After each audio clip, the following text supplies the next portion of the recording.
Je regrette rien. Je regrette rien parce que c'est un choix de vie. Tu dois le faire et tu dois y aller. Tu dois continuer à faire. Je regrette absolument rien parce que c'est moi qui ai choisi ça.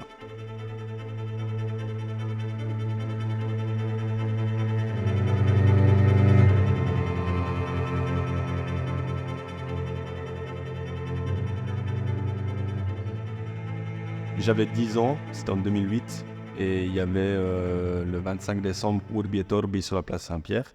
J'étais avec ma famille, on était en vacances de Noël à Rome, et de là, on a vu les gardes suisses arriver sur la place Saint-Pierre en grand uniforme, et j'ai pensé tout de suite, c'est magnifique.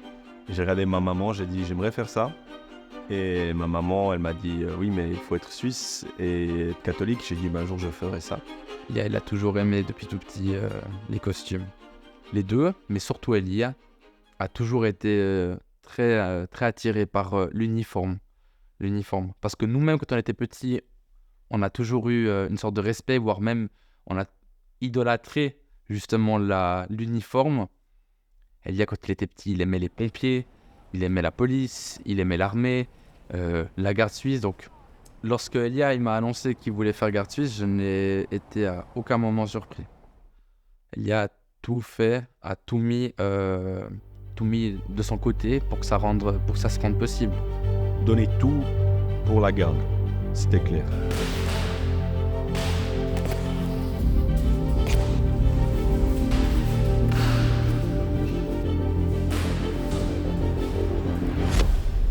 Je savais dans quoi je m'engageais quand je suis venu ici. Les attentes que j'avais pour venir à la garde suisse, c'était la même chose que je me suis retrouvé quand je suis arrivé à la garde suisse. Dans ma tête, c'était clair que ça allait être beaucoup de sacrifices, beaucoup de travail, peu d'heures de sommeil des fois. Les gens, en dehors de la garde, ils pensent qu'on est un monastère, qu'on est là juste pour les photos, qu'on est là juste parce que c'est beau à boire, c'est fini. Et en revanche, les gens, petit à petit maintenant, commencent à réaliser, grâce aux documentaires, grâce à Instagram, grâce à plein d'outils, qu'en fait, on n'est pas que un corps de représentation, mais on a un vrai corps de sécurité. On fait de la sécurité. Tous les jours, il y a quelque chose à faire. Tous les jours, il y a une intervention. On appelle ça des interventions à faire. Tous les jours, on a une patrouille qui tourne dans le Vatican. Tous les jours, on a le pape à contrôler qu'est-ce qu'il fait. Tous les jours, on a des services à faire. La nuit, le soir, Noël, Pâques, Nouvel An. On est toujours en service. Des services aussi pour les pauvres. C'est quelque chose qu'on ne montre pas beaucoup, mais des fois, on va aider les pauvres. On donner la nourriture. On visite aussi beaucoup, mais je veux dire, on fait beaucoup de travail aussi. Tu vois. Donc, on s'entraîne aussi énormément. On doit être prêt à toute éventualité.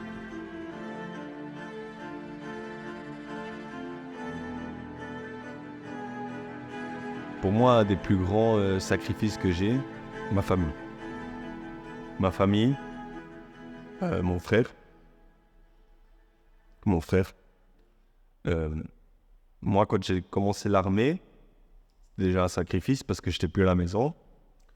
Et mon frère, j'ai pas vu la progression qu'il est en train de faire maintenant. Et encore aujourd'hui, je la vois très peu. Des fois, je lui dis, ouais, bravo. Mais j'aimerais plus être là avec lui et fêter avec lui ses succès à lui. Lui, il est super fier de moi. Mon frère, c'est un exemple. Il y a beaucoup de choses que j'aspire à devenir comme lui. Il y a beaucoup de choses où je me dis, visualise un exemple et comment voudrais-tu être?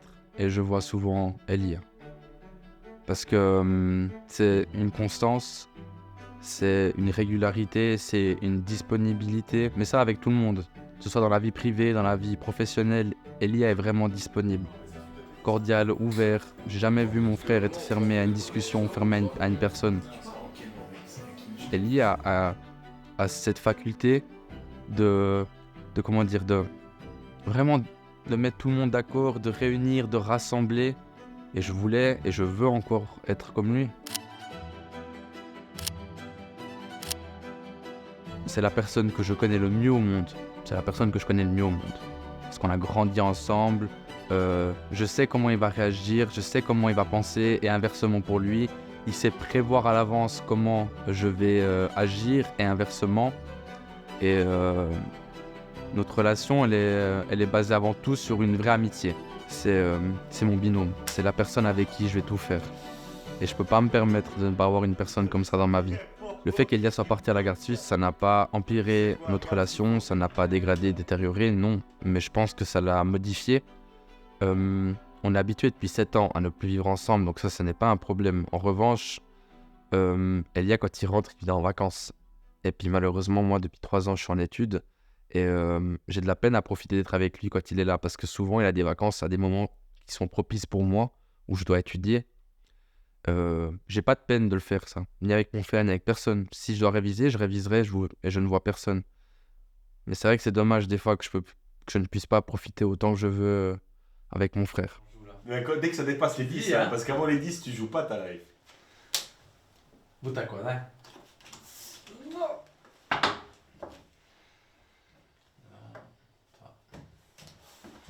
Quand j'ai dit au revoir à ma famille, au début, dans ma tête, c'était 26 mois. Et je retourne à la maison. Donc, quand moi j'ai dit au revoir, dans ma tête, c'était bientôt je les revois. Et en revanche, non. J'ai revu ma famille la première fois au complet après 8 mois. J'avais fait la surprise, j'avais réussi à prendre une autorisation spéciale pour retourner en Suisse. J'étais allé pour l'anniversaire de mon frère. D'ailleurs, il ne savait pas, c'était une surprise. Et c'est la première fois que j'ai revu ma famille, après 8 mois. C'est beaucoup. C'est immense. Et ça fait mal. Parce que quand tu retournes après 8 mois, en plus c'était Covid, tout change. Quand Elia est parti, ça n'a pas été difficile. Parce qu'Elia était déjà à l'armée quand moi j'étais à la maison. Si tu me demandes depuis combien de temps Elia est parti, ça va dire 5 ans. Mais avant ça, il y avait déjà 1 an et demi, voire même 2 ans, où il était encore à l'armée. Donc techniquement, ça va faire depuis l'âge de 17 ans que je suis habitué à vivre sans mon frère au quotidien. Donc c'était pas compliqué en soi. C'était pas compliqué. Ce qui était compliqué, c'est qu'avant, Elia, il rentrait tous les week-ends. Et maintenant, c'est plus le cas. Quand j'ai commencé l'armée, j'ai beaucoup charrié mon frère parce que je n'y croyais pas vraiment. Je savais que j'allais faire l'armée, mais j'ai beaucoup charrié mon frère. Je disais, ça sert à quoi? On fait pas de guerre. On est un pays neutre. Et après, j'ai commencé à faire l'armée. Au tout début, les premières semaines, je voulais arrêter parce que c'était très fatigant. Et ensuite, j'avais quand même l'idée de vouloir faire sergent. Et puis quand j'ai gradé et que je suis devenu sergent, c'est mon frère qui m'a appelé un jour. J'oublierai jamais cette fois. J'étais en caserne, j'étais très très fatigué parce que les débuts quand on devient sergent, c'est très fatigant. Et je crois que ça a duré 1 heure l'appel. 1 heure. Et pendant 1 heure, mon frère m'a tout expliqué de pourquoi c'était important ou pourquoi c'était bien de faire lieutenant. Et à la fin de cet appel, je suis allé vers, je crois que c'était mon colonel parce qu'on avait un entretien. Et je lui ai dit, écoutez, j'ai changé d'avis, je veux bien faire lieutenant. Et je pense que, honnêtement, si je n'avais pas eu ce coup de fil de mon frère, je pense que vraiment aujourd'hui, ma vie serait différente. Toute ma vie serait différente. Mon frère, Liam, c'est quelque chose d'impressionnant tout ce qu'il fait. Et je suis jamais là. Quand il a été promu lieutenant, j'étais pas là. Quand il a réussi la maturité, je n'étais pas là. Maintenant, il va avoir son bachelor. Je crois pas que je vais être là. Donc c'est quelque chose pour moi de très dur.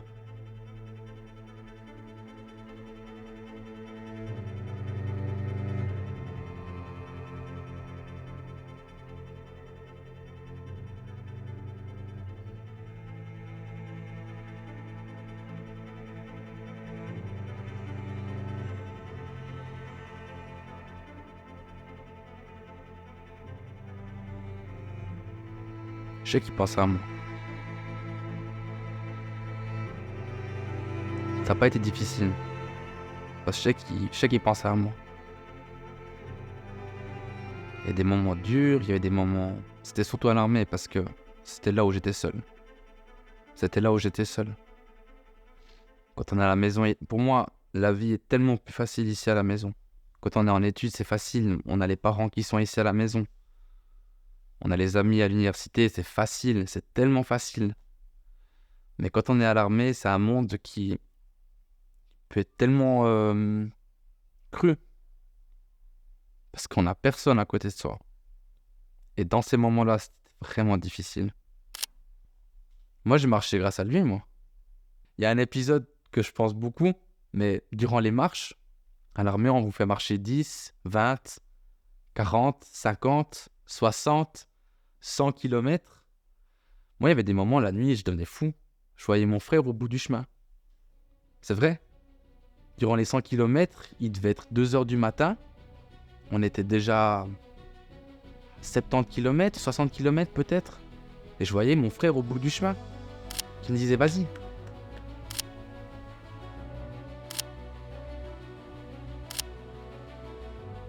Maintenant, avec l'expérience que j'ai, si j'ai la possibilité, je le fais. Si j'ai la possibilité de prendre 2 jours de vacances pour aller en Suisse pour voir le bachelor, j'y vais. Si j'ai la possibilité d'aller pour son anniversaire, c'est ce que je vais faire le 13 juin, j'y vais. Maintenant, c'est ça. C'est avec l'expérience aujourd'hui que j'ai appris, ça sert à rien de retourner en arrière. Mais par contre, tu peux anticiper le futur. Tu peux essayer de, ok, maintenant j'ai loupé ça, mais ça, maintenant je ne veux pas louper. Si maintenant un jour il devient capitaine à l'armée, je vais être là quand il est promu. Tu vois, maintenant c'est bon.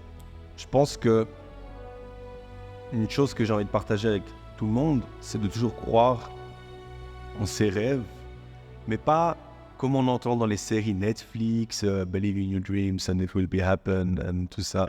Non. Croire dans ses rêves, ça veut dire travailler pour ses rêves. Et c'est ça qui est la différence. Tu peux rêver. C'est beau de rêver. J'aime rêver. Mais j'aime aussi travailler pour mes rêves. Et je vais arriver à ces rêves.